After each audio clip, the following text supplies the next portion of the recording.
కదా ఎంత ఎమోషనల్ అయ్యారు మా వాళ్ళు. So thank you so much అన్న, థ్యాంక్ యూ.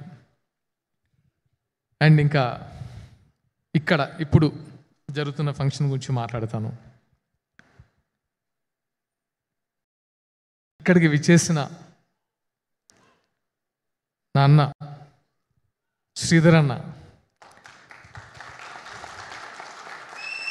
ఐటీ మినిస్టర్, పరిశ్రమల శాఖ మంత్రి శ్రీధర్ అన్న గురించి చెప్తాను.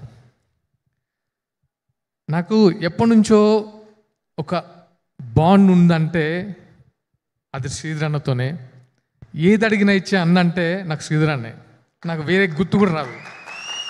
సో నేను ధైర్యంగా వెళ్ళి అన్న ఇది నాకు కావాలి అని అడుగుతాను. ఆయన ఎప్పుడు నో అని చెప్పలేదు.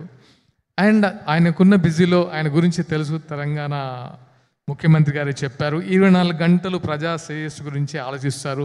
లేదా కాన్స్టిట్యున్సీలో ఉంచారు, లేకపోతే ఇక్కడ ఉంటారు 24 hours. నైట్ 1కి 2 గంటలకు కూడా కాన్స్టిట్యున్సీ నుంచి వచ్చిన వాళ్ళు కలుస్తుంటారు.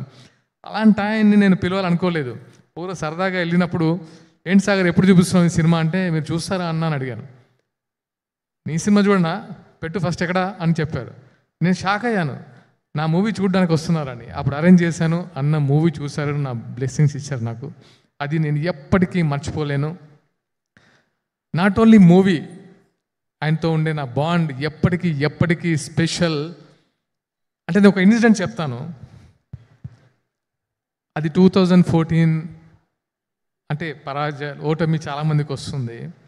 2014లో తెలియకుండా, అంటే ఫస్ట్ టైం అంటే నేను ఎప్పుడు ఓటమి చెందలేదు. ఆ టైంలో 2018కి వచ్చేసరికి అసలు ఈ మనిషి ఏంటి, ఓడిపోవడం ఏంటి అని నేను వెళ్తే, అంటే నేను క్యాంపెయినింగ్కి వెళ్ళాను. అంటే నేను క్యాంపెయినింగ్కి వెళ్ళినందుకు ఆయన గెలవలేదు.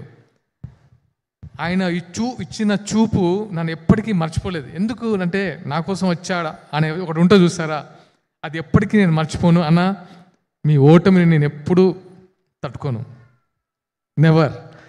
అంటే నాకు బ్రదర్ ఉంటే దట్ ఈస్ శ్రీధర్ అన్న. అండ్ ఇంకో బ్రదర్ని పరిచయం చేశారు, అది కోమటిరెడ్డి వెంకటరెడ్డి అన్న. వెంకన్న నేను ఇక్కడికి వచ్చేంత వరకు ఒక సినిమాటోగ్రఫీ మినిస్టర్లా చూశాను, కానీ మీరు మాట్లాడుతుంటే చాలా సంతోషంగా ఉందన్న. అండ్ మమ్మల్ని బ్లెస్ చేయడానికి అసలు చాలా తక్కువ టైంలో మా కోసం వచ్చినందుకు నిజంగా మనస్ఫూర్తిగా ధన్యవాదాలు. మా అందరిని బ్లెస్ చేయడానికి వచ్చినందుకు నేను ఎప్పటికీ ఈ ఇన్సిడెంట్ మర్చిపోనన్నా. Thank you so much.